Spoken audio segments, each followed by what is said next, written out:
I guess the story starts about a year ago. Charlotte and I had just moved into an apartment in the city. It was smaller than our condo, but much closer to both of our workplaces.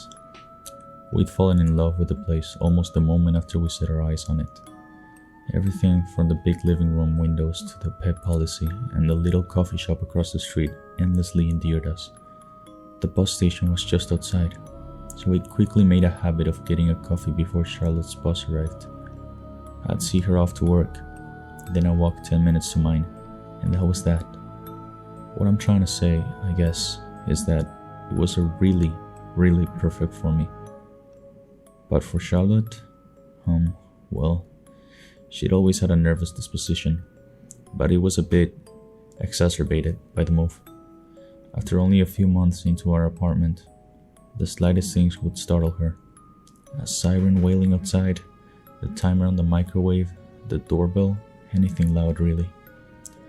Her hand would shake uncontrollably, like she was cold, though we kept the heat on a somewhat balmy 75 degrees.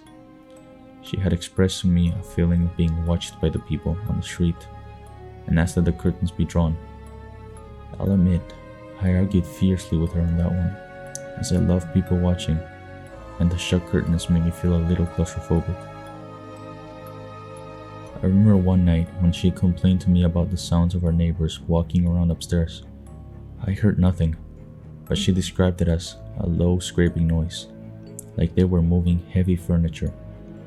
Like I said, I didn't hear anything, and figured she was just getting used to living so close to other people. At her insistence, I went upstairs to talk to them, but they say they hadn't been moving anything heavy, and I didn't pursue it any further.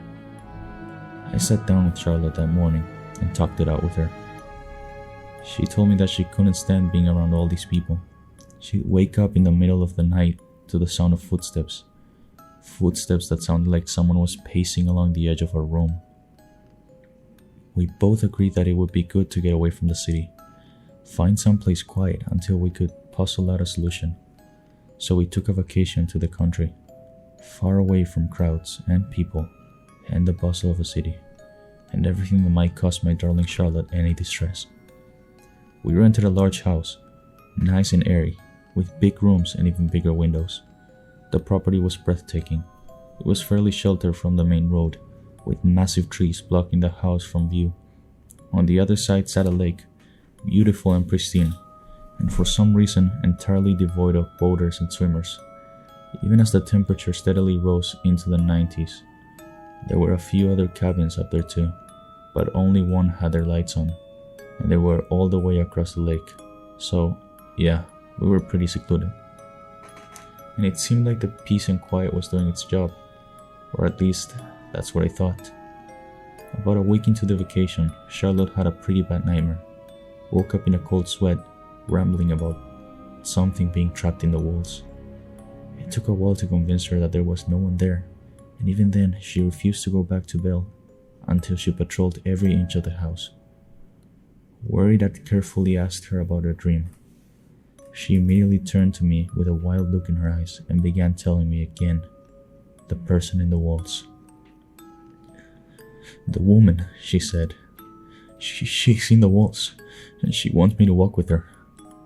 It was creepy. I let the subject drop because my prodding resulted in Charlotte's repetition of the same story, and it was really starting to freak me out. I remember getting up that same night to use the bathroom and hearing the faintest whispers of voices from our bedroom. I assumed it was Charlotte. I mean, who else would it be? And so I poked my head back in the room to see if she needed anything. She was fast asleep and hadn't moved from where she'd been when I got up. I did my best to shake it off, assuming that Charlotte's stories were getting to me, or my ears were playing tricks on me or something. 3 days later, Charlotte came down with something. We both thought that it might be the flu, and had been holed up in her room all day. More accurately, she was holed up in the guest bedroom because she was being considerate and didn't want me to get sick. I was in the kitchen, making chicken soup, her favorite. But while in the kitchen, I heard somebody shuffling around upstairs. a sound like the dragging of socked feet across hardwood. Charlotte's room was directly above, so it was clear who was making the noise. What was unclear was the why. I wondered if maybe she was feeling a bit better, and went up to check on her, but by the time I reached her door, the shuffling had stopped. I eased it open, only to find Charlotte fast asleep. The rest of the room was empty, the window shut tight. It was unsettling, but like the times before it, I made excuses for why I was now hearing these noises. By the time I got back to the kitchen, I'd convinced myself it was just the house's natural settling noises, nothing more than the wood gently protesting against gravity. So when the noises started up again, I ignored them, finished the soup, and brought it up to Charlotte. In the days that followed, it only got worse. I would hear the shuffling upstairs, pacing back and forth, back and forth, back and forth, all day long, but whenever I went up to check, there'd be nothing there. Charlotte had somewhat recovered, but requested to change rooms, asking to remain in the guest room. The exact room, as you probably guessed, where the noises were coming from. I chose to stay in the master after 5 consecutive nights of poor sleep in the second bedroom. I would wake up at random intervals, my dreams full of strange voices and faces I did not know. I made excuses to myself. I know I did. The room was too cold, I thought, or maybe too warm, or the window was positioned so the moon was shining in my eyes. I don't know why I was so adamant on disbelieving, even when all this evidence mounted against me.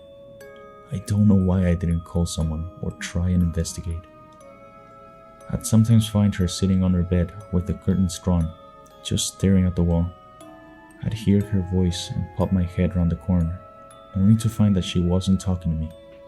I started taking walks around the property in an attempt to clear my head, but I kept hearing footsteps behind me, and could never get too far away from the house without giving up and turning back.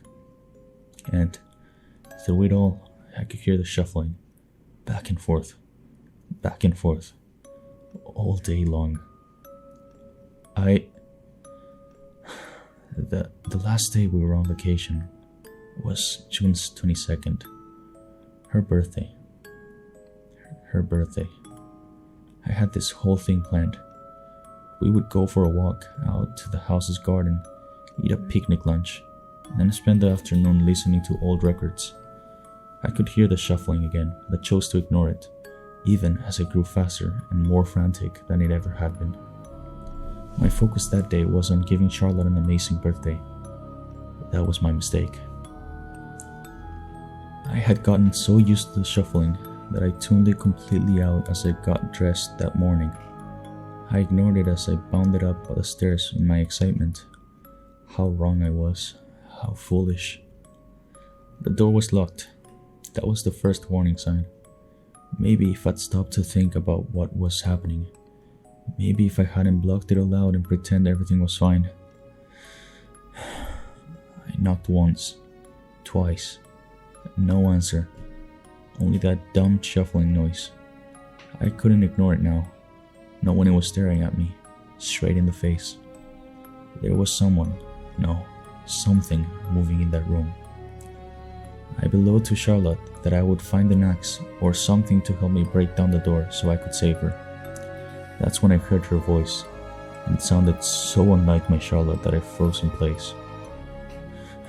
No, she rasped. The key is under the mat. She kept repeating this, her voice blurring, turning her words into a broken song. I bolted for the key, fumbling it in the lock in a blind panic. The door opened, and I felt ice water flood my veins. There was Charlotte, my beautiful, sweet Charlotte, hunched in the corner of the room. The walls were torn to shreds, the wallpaper marred beyond recognition. Bits of ravaged paper and wood bits littered on the floor and clung to her hair.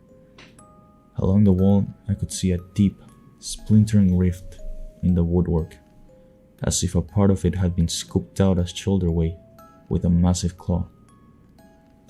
Her head snapped around to gaze at me, a wild look in her eyes, and she grinned at me. Her smile, crooked, and started to creep along the wall, her shoulder following the path of the rift. Splintered wood snagged against her cardigan, pulling long threads of wool from it and adding them to the growing pile of detritus on the floor. The last thing I remembered before I fainted was her voice cackling. "I got out at last. You can't pull me back." It was dark when I woke up. I was alone too. I don't know how I knew exactly, but it was the one thing I was certain of. I sort of wandered through the house in a daze, until I somehow was back at our apartment. According to Louise, who was apartment sitting for us, I'd shown up in the building, absolutely covered head to toe in wood shavings, bits of papers tucked in my hair, looking like I'd just seen a ghost. I told her everything, and together we went back to the cabin to look for Charlotte. We didn't find anything, just a ravaged bedroom and few threads of her sweater caught in the fence. There's not much to tell after that. I went to the authorities, filed a missing persons report, and just tried to live life. But I can still hear the shuffling. Even when it's not completely quiet, I can hear the faintest scuff of a footstep, the echo of a sock against the wood. I'm not sleeping anymore. There is something living in my walls. I can hear it. It's coming for me. I can hear it. It walks back and forth, and it will not stop until I walk with it.